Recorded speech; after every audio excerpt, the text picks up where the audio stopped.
Welcome back, ladies and gentlemen. What's been going on? CME Group outage?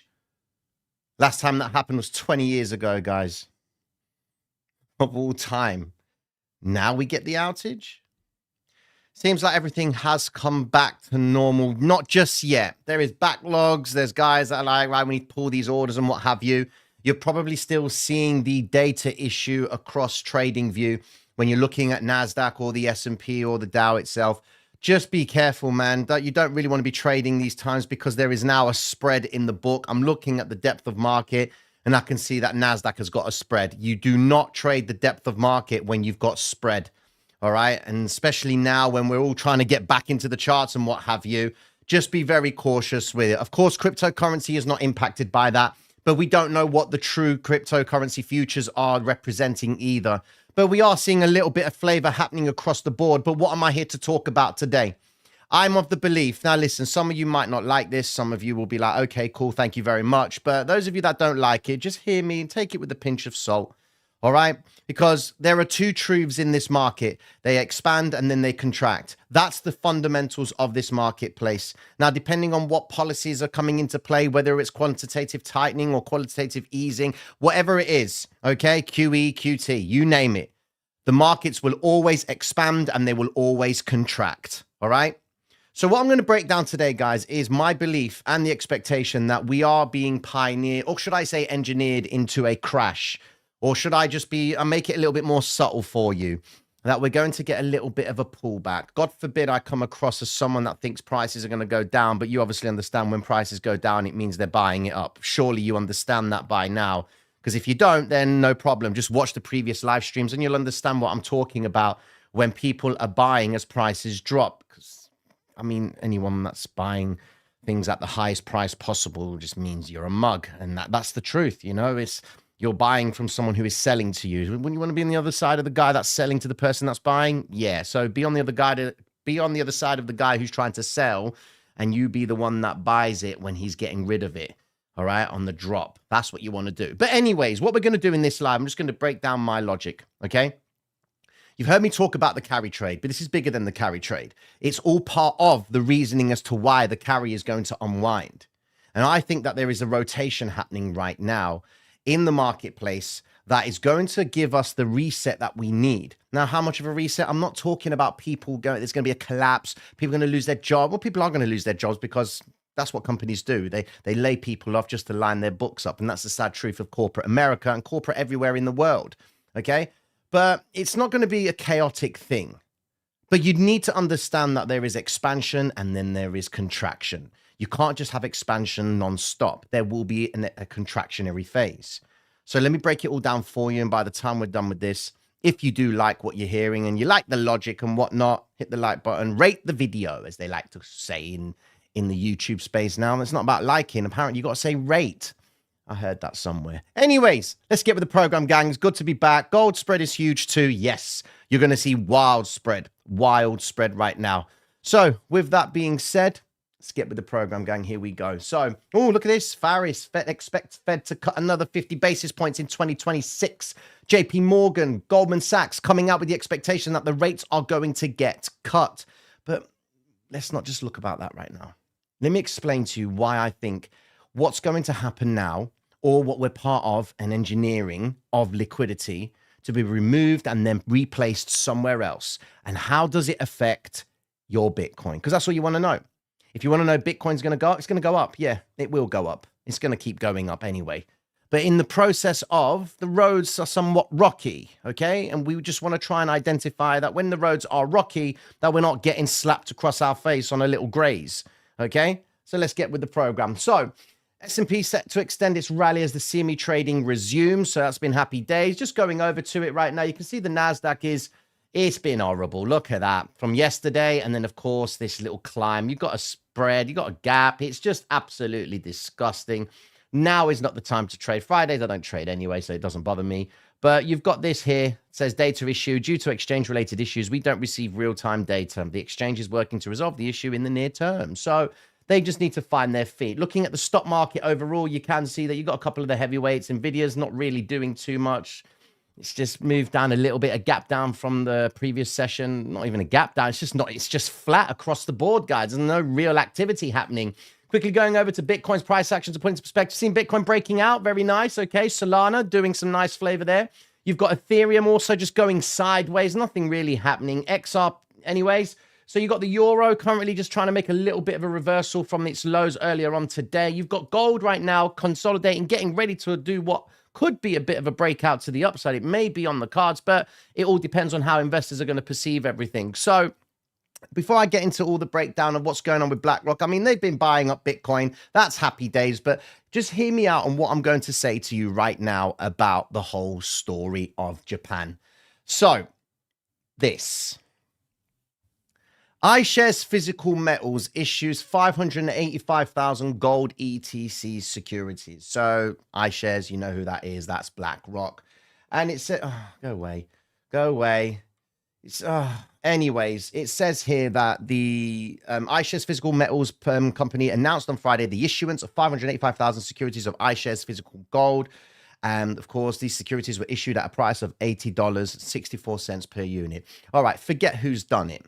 Fundamentally, why? Why are they issuing that amount? What's the story here? Okay. So when you see this, you think, okay, there's clearly a demand with gold. That makes sense. Okay.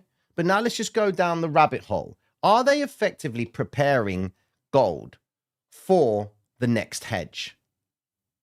Let me explain. So in front of you is not the bank, but Japan's stock indices forward price earnings ratio chart. Okay. In other words, it's the expectation of where companies in Japan in the Nikkei index, what are investors' expectations based on math and the companies overall with their everyday activities and their balance sheets and their accounting and what have you. What's the earnings per share future looking like? Okay. It looks kind of good. But you've had this pump and everyone's asking the question, why has the Japanese stock market shot up so much? Look at it. It's doing great. And hold on. Here's a couple of facts.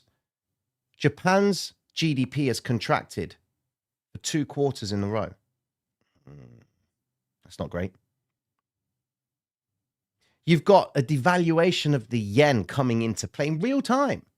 It's just devaluing and dropping and dropping and dropping. You've got dollar yen trading at intervention levels. And Japan are like, what are we going to do? Well, then it's not that what they're not going to do.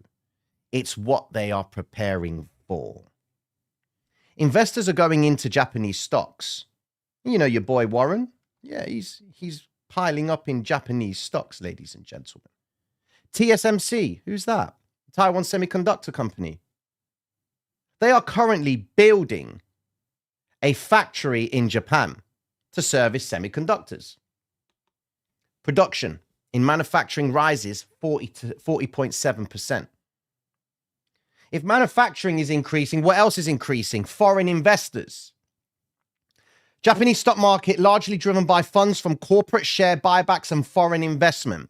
The blue line is foreign investment. The black line is businesses. So we know that people in or businesses in Japan, they're not able to do anything because they're worried. Why are they worried? Well, we know they are worried because all you've got to do is just go over to the Japanese yields and you can see that they're stuck at 1.8%. So that already is a problem, given that this is hurting the GDP even more. The Bank of Japan have currently got a policy of negative rates. That is screwing them massively. However, if they were to increase their interest rates by a mere 0.1%, they will come out of the negative interest rate story. They will increase the interest rate income on households up to 162 billion yen every year. Right now, households are suffering. They need more yen to go and do their everyday thing. That's why the Bank of Japan have effectively got this problem, which is, where is it? Here we go. Record high corporate support for salary raises. So companies in Japan are seeing that the demand for manufacturing is coming into play. Businesses are in demand. And we know that from the stock market itself, with the future of expected earnings per share by every investor held, there is a demand for people, which is causing, of course, a wage inflation, right? So what is there left to do? The only thing that the Bank of Japan can do right now is to increase their interest rates. Now, we know what that means. We know it means the unwind of the carry trade, okay? Naturally, when they increase their interest rates, it means investors can generate a greater yield, right? What you've also got to take into consideration is the value of the yen. If they increase the interest rates, people will start plowing into the yen. If they start to normalize policy, then investors will start to trust the Bank of Japan and their policies. That will naturally then inflate the yen. That would then mean that if investors are concerned about anything, then they will go into the yen. If investors can see that there is a rotation right now between the economies of the world, or should I say, the economy of the stock market, well, the stock market in the US has had its fun, right? Now, they're already cutting their interest rates. So money is going to be cheaper on the dollar, but it's not going to be as cheap as what the yen is. So then the logic would say that the Bank of Japan is going to encourage foreign investors to come into their stock market and pile up in Japanese stocks. TSMC is already planning on building factories over there. Warren Buffett is already investing over there. We know that to be the case just purely off the idea of what's going on with fund owner activities. Are they getting prepared for the unwind? Because the only thing logically that can explain this, and when you marry it all up together, is the fact that they need to increase their interest rates to prevent the value of the yen going down so much. Because then the purchasing power of the yen starts to really be a problem. And in the end, you're going to have a revaluation. And then what happens with your currency pair goes to polarity. And it's like, whoa, parity, sorry. And you're like, whoa, what's going on here? We're back to where we started. No, that's no good. Investors will then just flock away from everything. Bank of Japan will start selling their US bonds, given that they are the largest holder of US debt. And then they'll put it all back into yen. They don't really want to get rid of the debt. They want to try and do it as organically as they can. And the only organic action that they can do is to increase the interest rate and come away from negative rates. Doesn't make sense. People are getting free money in Japan, and the result of that has led to the unwind of the devaluing of the yen. So if they do increase their interest rates, in my opinion, they will, because economically speaking, I believe that their GDP contracting 2 quarters is a major problem, and the yields are at 1.8%. Those are levels that they can't sustain. Okay. Investors are already getting to the idea that they're going to start rotating out of US stock and going into Japanese. That's the proof of it right there. Okay. On top of that, you've got the wage salary story, which can lead to more problems. Okay. Which they need to start controlling inflation. How do you do that? You increase the rates. Just by looking at it. Net positions of foreign investors. This is proving it right now. We've had the most amount of commitment from foreign investors in the Nikkei since 2013. They're all going to get rid of their stock in the US and rotate into Japan. Okay? Because Japan right now is going to then lose the spot of being economically superior to India. India's going to take over the spot for them. Right? What I'm trying to say to you is this, ladies and gentlemen. Once they increase the interest rates, the carry trade unwind is going to come into play. Right? That means the value of the dollar is going to come down. But that also means that equities will also come down, because the same participants that borrowed yen and converted it into dollars will need to get those dollars sold back into yen.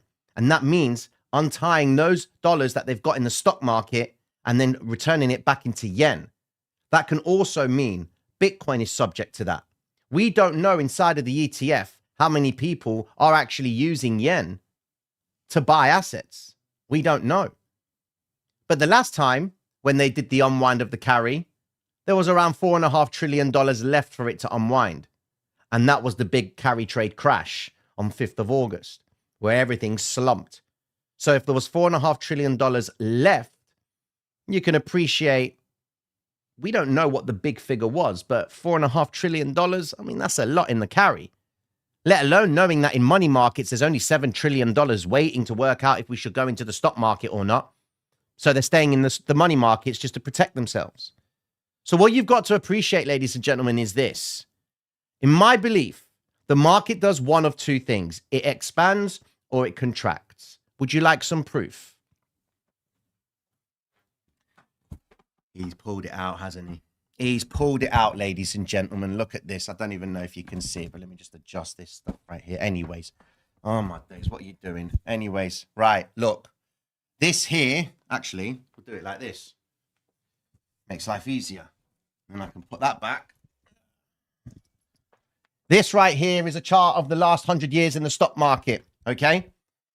Now, you won't be able to get access to this. This was awarded to me, and there are sort of replicas, but this was created by Investors Business Daily, okay, where they annotate it, all right? Let me explain to you why we are going to see a contraction in the marketplace, all right?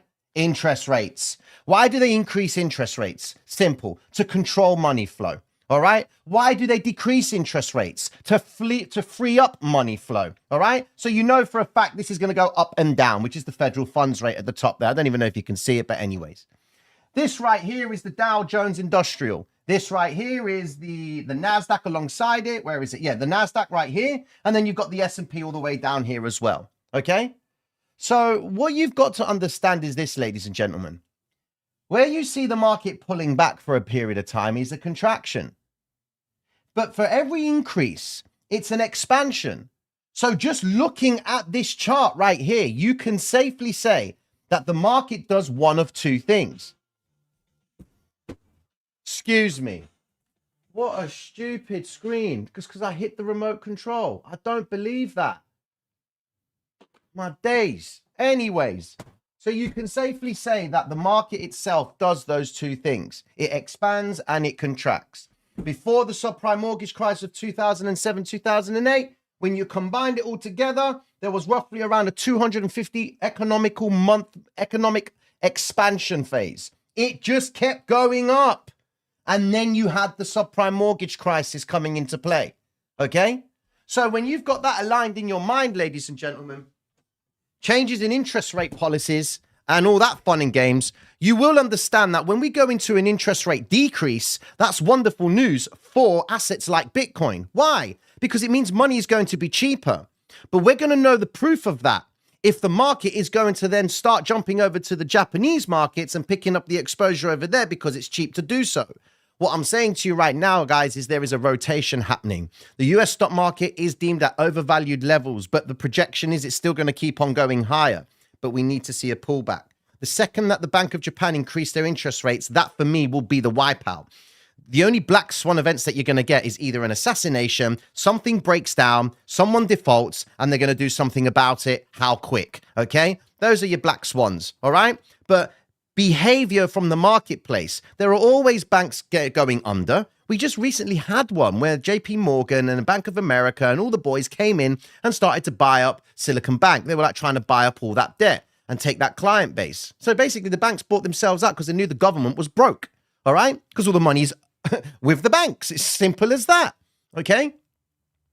But when it comes to cryptocurrency, everyone says to me, this guy's never been in a crypto bull market. You've never been in a legacy crash. All right? That's the difference between legacy players and crypto market players. Remember, crypto came to Wall Street. And the same idea of crypto is not the same anymore. As much as we want to believe in things that we were so used to back in the day when we had just our little crypto market cap and we were just watching it, things are different now. Your supply is being sucked up in your ETF. Your supply is now subject to quants. Your supply is now subject to hedging strategies. It's not a simple case of buy and then it goes up. It's great when I see it on X. They've been buying all this Bitcoin, so why is it dropping? God's sake, man. You've got to understand the legacy market. Before you understand crypto, you've got to understand the legacy market because that's what you're in now. You're subject to the NASDAQ moving up and down. What is that? That's not crypto. Shouldn't be because of the NASDAQ. But when you wanted Wall Street to pump your bags, they came in and pumped your bag. But you did nothing about it because you thought Wall Street's here now. Now that Wall Street's here, they can crash your market no problem because they need it to crash. So they can just draw all that liquidity and then repurpose it elsewhere. In my belief, they're repurposing it over to Japan. If Warren, the boy's over there and he's sat in cash of $360 billion and he makes one stake in Google, and then you get other companies doing the same thing, like JP Morgan's putting a stake in Google, they're in the know of something, okay? They probably don't believe that NVIDIA is all hype anymore. They actually believe that it's probably going to break down, given what the speculation behind the number of purchases that their clients are making, okay? And the fact that they're not receiving the income straight away. It's just that there's a bit of a conspiracy regarding that story, okay? But you've just got to appreciate that the market will always do those two things. It will expand and contract. You live in la-la land and think that everything's going to keep going up, okay. But the stock market has got a 100% success rate at recovering from crashes. The question is, can you absorb it? And most of retail can't, because it ends up becoming so bad and it drops so aggressively that once they're at the point of I give up, everything shoots up. Just go and look at every single crash that's happened. Go and research the papers that day, the day that it bottomed. What was the sentiment like? So that's my belief, ladies and gentlemen. My belief is that investors are rotating out of the US stock market. They're selling into you, okay? Once they've rotated out of there, they're going to park themselves in the Japanese, okay? And the Japanese yen itself is deemed as a safe haven. So it's not no cheap ass currency. No, it's a safe haven. And when people are scared, that's where they go, which explains why iShares have now reintroduced another ETF for gold. In other words, gold is being prepared for the next hedge, which is to see prices going up. Chaos is going to unfold. Investors will go into the yen. Investors will end up going into the euro because of the value of the dollar going down so aggressively. Throw in a little bit of an interest rate decrease on top of that, okay? And don't you think it's all great in terms of timing? US government, are you going to cut the interest rates on the 5th of August? No, we're not going to cut. Okay, we're going to increase ours. That's exactly what the Bank of Japan did in the 5th of August, 2024. That's what that crash was. Now you've got the US cutting the interest rates. Yields on the dollar are already going to go lower. So how is Bank of Japan going to get the dollar against the yen down? And the only way they can do that is either going to purchase dollars, but they're going to require a lot of yen to do so because of how devalued their yen is. So then the alternative way is to increase the rates to force everyone in America to repay us the money that they borrowed from us, give us our money back by getting them to convert the dollars back into yen. Their currency is so devalued and they've got to do something about it. That's why I think all of this now is engineering for Japan's expansion, okay, and the US's contraction. Of course, you've got to throw in a couple of tariffs on there. You can't keep interest rates high for so long and sack up all liquidity. Everyone's getting excited about quantitative easing, okay, and stocks are all at all-time highs. Who's going to be paying it? You're defeating the purpose of having access to money. What's the point in easing up liquidity, right? If you go and have to go and pay more for the stock. Doesn't make sense. Give me more money to pay higher prices. That's not how the market's going to want to position itself. That's my belief and my expectation, ladies and gentlemen.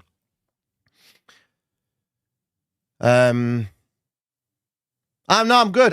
I'm actually good. How will Bitcoin hit an all-time high before Japan? Listen, if Bank of Japan cut their rates, okay, or increase their interest rates, then there's a strong possibility that Bitcoin's going to pull back, all right? But the worst thing is, guys, is this. Don't focus on Bitcoin's all-time high. Focus on the floor that it can hold during the chaos. That's what you've got to focus on. Don't focus on all-time high. That's just the inevitable journey. It's always going to take a high. But focus the floor that it holds. That's all I'm saying to you. The Japanese raising rates is making me short Bitcoin. Strap on and have a good old with your samurai brother, with my samurai brothers and my Mexican bros as well. Anyways, do you get the idea of what I'm trying to say? Because I know most of you probably might just dismiss that logic, but more importantly, you're probably here to understand what Bitcoin's going to do. Yeah? Well, before we do all of that and break down price action, remember, today is the final weekend before we actually, where is it? There we are. It's the final weekend before we finish with the Black Friday discount code, all right? And that's for the Platinum membership. Go to Traders Reality website, go to the join bit. If you want to become a Platinum member, get access to the new masterclass sessions, which are being uploaded as we speak. And then, of course, you get 20% off your first month. That code will be expiring on Monday, if I'm correct. So take advantage of that, 20% off your first month for the whole month, okay? And then, of course, the code itself is called THANKS, to commemorate Thanksgiving. So that's pinned to the top of the chat, so go check that bad boy out. Because I'm not going to be doing any lives or anything over the weekend. This is your last reminder, in essence, okay? Now, quickly going over into what's going on. Let's have a look at Bitcoin. Well. Now, you might be thinking, Tina, you just gave me a whole sad story about the markets contracting. Listen, unless the Bank of Japan don't increase their interest rates, Bitcoin's going up. It is. But what I'm preparing you for is an event that can bring it down. It's not going to go down to zero, but you're preparing yourself for an event for it to go down. Now, I've told you this week about how to position yourself for it, okay? Let me explain it again. Go to BTCC. It's in the description for anyone that wants to go with those guys, and you don't need to use VPN or KYC if you're in the US and what have you. So, and if you're in the UK, just use a VPN, it's simple as. But let me explain to you the strategy and how you can position yourself for it. On BTCC, you can trade the NASDAQ, tech stocks, all of that, okay? You can trade gold, you can trade silver, and you can trade Forex, okay? Now, this is how you position yourself. If we are in the expectation that the Bank of Japan are going to increase their interest rates, what does that mean? Dollar yield is going down. That means I need to go into assets against the US dollar. That means you buy gold. That means you buy silver, you buy platinum. And if they have exchanges that offer oxygen against US dollar, then buy oxygen. If they have toilet paper against US dollar, buy toilet paper, because the yield on the dollar is going to be coming down, okay? By buying gold, silver, palladium, uranium, Uranus, and aluminium, okay? Not aluminum, aluminium. I'm not going to get into that. Jokes aside, right? And platinum. You're already positioning yourself for the hedge in preparation for investors' reaction to the idea of the unwind of the carry, okay? Remember, it's not sustainable for Japan to keep these yields at the levels that they are. The only thing they can do is increase the interest rates, because that's the only thing that's going to encourage investors to come into the yen. And that's going to force investors to sell dollars to put it into the yen, increasing the value of the yen and getting investors to go and pick up the bonds from the Japanese, because the yield at 1.8% is then going to be coming down, okay? Because that's what investors will do. You buy gold, you buy silver, all right? On the day of the event, hypothetically, gold should be going up, silver should be going up, because it will be acting as a safe haven. Euro will be going up. You can trade euro there, okay? Euro will go up on that day. The dollar will be going down. The dollar bonds market will be going up, but yen and euro will be going up. Gold will be going up because investors will be seeking a safe haven. You short the NASDAQ, you short the S&P, you short the Dow, okay? You long the Nikkei equity futures. That's all on one platform. But you're preparing yourself for an event. So if you are going to exploit it, my honest opinion is this: buying Bitcoin during or for that event, okay, is not enough. You need to be in gold, because gold is going to be the one that investors in the legacy markets will turn to. You're basically saying to me that when the world is going through shit, okay, that they're all going to turn to Bitcoin. Well, where are they with a market cap of $3 trillion? What's going on there? Less than Nvidia. Where are my crypto guys? Where are my crypto guys buying up the Bitcoin? Where are they? They're not there. I've said you need to have a catastrophic event with fiat to effectively get Bitcoin to move. We need to kill the idea of fiat. But the problem is, Wall Street are so used to the way they do things, where it's boom and crash. All right? When it's a crash, gold, silver, maybe not so much silver, but gold, yen are the safe havens, and dollars at a time, okay? They go into that, and the bonds market. They go into low-risk investments or safe haven investments, okay? That's where they go. So you kill that idea, and you replace it with Bitcoin, your Bitcoin will go up. But when your Bitcoin is being violated by these participants, and it's stacked inside of here, At any whim, they just want to buy and sell it whenever they want because everyone makes a mistake in crypto thinking that you buy Bitcoin, they're holding it because that was the culture that you started off with.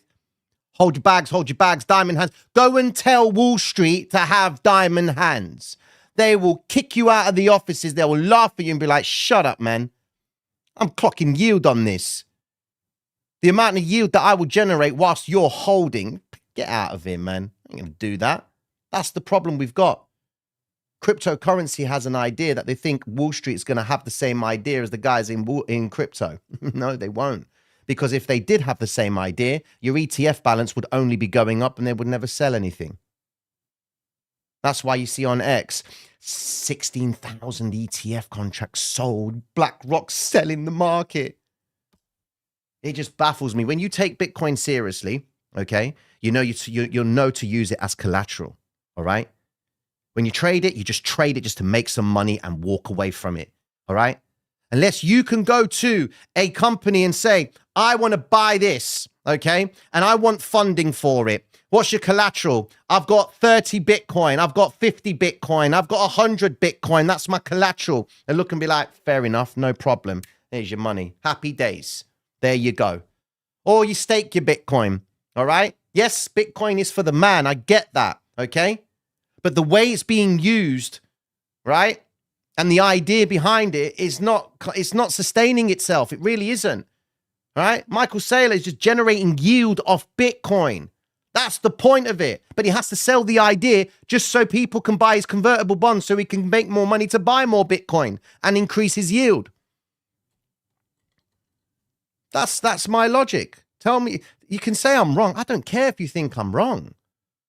I've got logic behind what I'm saying because it's the game. It's the game. Why do you think we have earnings per share? Why do you think we have hedge fund results, quarterly earnings and all of that stuff? Right? Revisions, indexes and whatnot. Because at the end of the day, it's all about the yield. How much can we make for our investors? They make layoffs towards the end of the year. Why? Because then they can go into the new year and not have to worry about paying a certain amount of tax. They also make their books look really, really nice. And it encourages more investors on once they've decided to just go and jig around the books and what. I'm not going to talk anymore. But anyways, yeah. That's my logic. I've got a question here. Welcome to Hodlers. Hey, and how you doing, my bro? Long time, man. Long time. Tina, there's a possibility that Japan will increase interest rates on Monday. Monday? I wouldn't say Monday because, of course, we've got Bank of Japan Oeda speaking, but they would never do something like that. No. The day that they will tell us that we are going to increase the interest rates on this day, for example. So on Monday, 1st of December, Bank of Japan Oeda comes around and he says, right, listen, we're going to increase the interest rates. Done. When the market hears that, look, let me explain to you, all right? Bitcoin's not doing anything, guys. Stop, don't worry about it. All right, so let's just look at the S&P on the 5th of August, 2024, okay? So here we are, all right? This was your carry unwind, okay? This over here. Now, 31st of July, right? On the Thursday, yeah? Wednesday. 31st of July on Wednesday, just go to the Forex Factory calendar and look at it, okay? 31st of July on the 24th, 31st of July 2024, the Bank of Japan had announced that they are going to increase the interest rate, okay? They were committed to increasing it. Done. From Wednesday all the way through to the 5th of August on the Monday, Thursday and Friday, they didn't really do nothing, okay? And then on the 5th of August, 1st of August, they started to roll over a little bit. Market saw it as a pullback, okay? They were starting. And then by the Monday, they had just literally collapsed the market and dropped it down aggressively. But that was the start of it. And if you want to know, just go to my video in the channel on the 5th of August, 2024. I was in Cyprus at the time. Okay. And I did it and I gave you guys the logic because the market itself shot up from that point. It was wild. Okay. Did really well. It just it bounced and made the move up. They had contracted the market. Happy days. All from the 31st of July all the way down to the 5th of August. All right. What madness is that? In less than a week, you've got your contractionary phase. Okay? So just when they increase the interest rate, okay, or when they increase it, the declaration of, okay, you'll see a few days later, they'll start to unwind, and then it will happen at speed. Then everyone will wet the bed. Everyone's all scared about the event that's happened. And then everything goes back up. Till you get that contractionary phase, you've just got to wait for it. You do. That's all you have to do.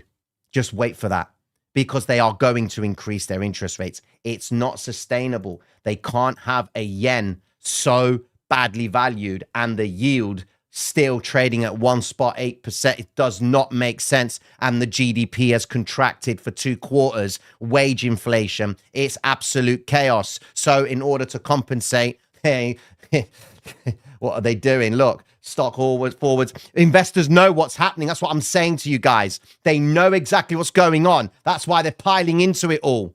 Positions of foreign investors is at the highest since it's been in 2013. Tell me what they're getting ready for. Why would they be going over there? Because the yield on the yen's going to be increasing. So you know what? I'll have some of that. That's all it is. So trade safely, ladies and gentlemen. Hit the like button. Subscribe on the way out. If you are happy with the schooling of this Japanese story, happy days. I hope you do leave informed. All right? But it's not going to happen overnight. We need to wait for them to make the declaration of the rate cut. Okay? The rate hike. All right? Remember, guys, discount code pinned to the top of the chat. Use it. It's in the description. Go check it out. Mad love and respect. Happy Thanksgiving to everyone. If I haven't been able to say it to you all, I did say it earlier on with my Happy Thanksgiving t-shirt and whatnot. But, you know, it was time. It took me a while to find that hat. But it was AI, man. Forget that. Anyways, mad love and respect to you all. Take care of yourselves. And I'll be tuning into you all on Monday.